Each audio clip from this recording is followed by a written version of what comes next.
Emotional intelligence is so necessary because people are complicated and our reasons for saying some of the things that we say are complicated. Maybe in the meeting that you were in, it was, maybe somebody else was feeling insecure. And so they had to, oh, could you please take the minutes?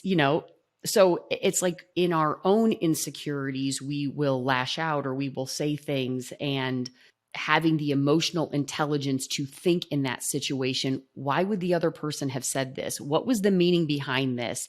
Reading nonverbals, we talked about nonverbals a little bit, and reading nonverbals and oh, they seemed offended by that thing that I said. That seemed to throw them off a little bit. So checking in with people, that's a huge thing that we need to do more of, is checking in.